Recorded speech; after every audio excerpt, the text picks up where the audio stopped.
नमस्कार. चहा घेता घेता सहजच आपण किचन मॅचिस बोलतोय. स्वयंपाकघर आणि स्वयंपाकघराचं सामर्थ्य. अर्थातच स्वयंपाकघराचं सामर्थ्य हे स्वयंपाकघरामध्ये जमा केलेल्या वस्तूंबद्दल आहे, पदार्थांबद्दल आहे आणि अर्थातच हे स्वयंपाकघर कोण हाताळतं, किती कल्पकतेने आणि चतुराईने हाताळतं, त्याच्यावर या आपल्या घराचं आरोग्य आणि आनंद हे सगळं अवलंबून असतं. त्यामुळे स्वयंपाकघराबद्दल आपण प्रत्येक वेळेस थोडक्यात पण महत्वाची माहिती जरूर घेऊ. या विषयाचं अ, माझं एक पुस्तक पूर्वी प्रसिद्ध झालं होतं. सध्या त्याच्या प्रिंट संपल्यात. स्वयंपाकघर हेच आरोग्यधाम असं त्या पुस्तकाचं नाव होतं. ते सध्या रिप्रिंटच्या अवस्थेमध्ये आहे. जेव्हा केव्हा उपलब्ध होईल तेव्हा पुन्हा सूचना दिली जाईल. त्यामुळे नक्की वाट बघा आणि त्याचा उपयोग होईल यात काहीच शंका नाही. कारण आजपर्यंत त्याच्या 6 ते 8,000 प्रती संपलेल्या आहेत. त्यामुळे त्या 6,000-8,000 लोकांनाच त्याचा उपयोग झालाय. असंख्य लोकांना उपयोग होऊ शकतो. त्यामुळे जेव्हा ते प्रसिद्ध होईल पुन्हा त्यावेळेला नक्की आपण त्याचा आनंद घ्या, लाभ घ्या. तर आज आपण स्वयंपाकघरातला जो मिसळण्याचा डबा आहे याविषयी आपण सुरू करू. बाकी बरंच काही पुढे येणार आहे. पण त्याविषयी त्या वेळेला आपण पाहू. पण आज मिसळण्याचा डबा. पण मिसळण्याचा डबा ही गोष्ट जी आहे, ही खरंच एका अर्थी पॉवर हाऊस आहे आणि सगळ्या वेगवेगळ्या प्रकारच्या आजारांना ही कंट्रोल करू शकते. अर्थात प्रिव्हेन्शन हा त्यातला पहिला भाग आहे. म्हणजे रोग होऊ न देणं आणि रोग झाला तर ते बरं करण्याचं सामर्थ्य या मिसळण्याच्या डब्यातच आहे, हे नक्की आहे. म्हणून हा मिसळण्याचा डबा प्रत्येक घरात पाहिजेच. त्या घरामध्ये प्रत्यक्ष जेवण होत तयार केलं जात असेल वा नसेल. कारण हा वेगवेगळ्या प्रकारे उपयोगी पडणारा असा हा द्रव्यसाठा आहे. त्यामुळे त्याचा उपयोग हा प्रत्येकाच्या घरी होईल. त्यामुळे ही जी माहिती आहे ती नक्की सगळ्यांनी ऐका. त्याचा उपयोग करून घ्या, लाभ घ्या. आज आपण पहिल्यांदाच बोलतोय तो विषय आहे मोहरी.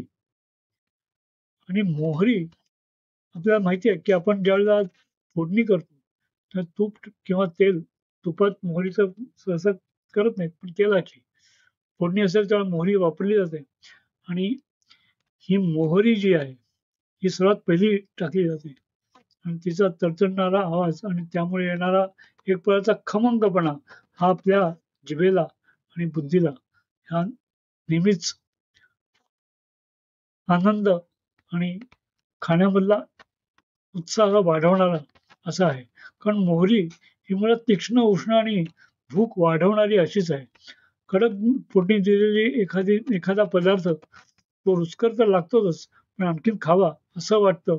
हे जे आहे, हे या मोहरीचं वैशिष्ट्य आहे. पण मोहरी ही अतिशय उष्ण आहे.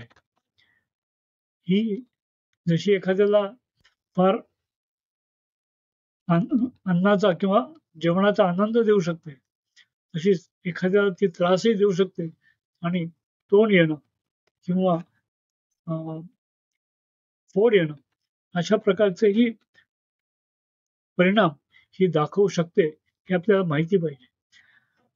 मोहरी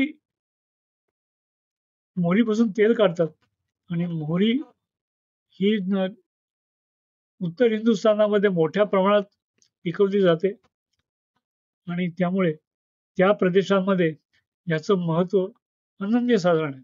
आपल्याकडे म्हणजे समजा नर्मदेच्या दक्षिणेकडे हे फोडणीसाठी जास्त वापरलं जातं, पण लावण्यासाठी आणि खाण्यासाठी तेवढ्या प्रमाणात वापरलं जात नाही. याचं कारण हे आहे की ती खूप उष्ण आहे. ते राईचं तेल आहे, तेही अतिशय उष्ण आहे आणि ते सर्वांनाच मानवतं असं नाही. आणि आपला म्हणजे नर्मदेच्या दक्षिणेकडे म्हणजे उष्णकटिबंधाचाही परमोत्कर्ष असल्यामुळे तिथे हे राईचं तेल वापरलं न जाणं हे एखादी चांगलं आहे. आणि पूर्वीपासून त्यामुळे आपल्या या महाराष्ट्रामध्ये तिळाच्या तेलाचं महत्व होतं. पण उत्तर हिंदुस्थानात मात्र राईच्या तेलाचं महत्व आहे. हे राईचं तेल अत्यंत चांगलं आहे. ते खाण्यासाठी तर चांगलं आहे, पण त्याचा उपयोग अंगाला लावण्यासाठीही केला जातो. आणि जर आपले सांधे दुखत असतील तर त्याच्यामध्ये थोडासा कापूर टाकून त्याचा लावण्यासाठी उपयोग होऊ शकतो आणि ती सूज कमी होऊ शकते. फक्त कुठल्या प्रकारात हे वापरायचं आणि कुठल्या प्रकारात वापरायचं नाही हे एवढ्या थोडक्यात सांगता येणं शक्य नाहीये. त्यामुळे आपण एवढं समजू, जर त्याचा परिणाम 2-3 दिवसात दिसला नाही तर वापर करणं थांबवावं आणि तुमच्या आयुर्वेदिक डॉक्टरला भेटावं. आणि त्यातूनच हे मोहरीचं तेल तिथे का उपयोगी पडत नाही हे तुम्हाला त्याला विचारल्यावर, त्याला भेटल्यावर समजेल. त्यामुळे आत्ता सध्या एवढंच. बाकीचं मोहरी पुढच्या वेळेला. तोपर्यंत जय जय रघुवीर समर्थ.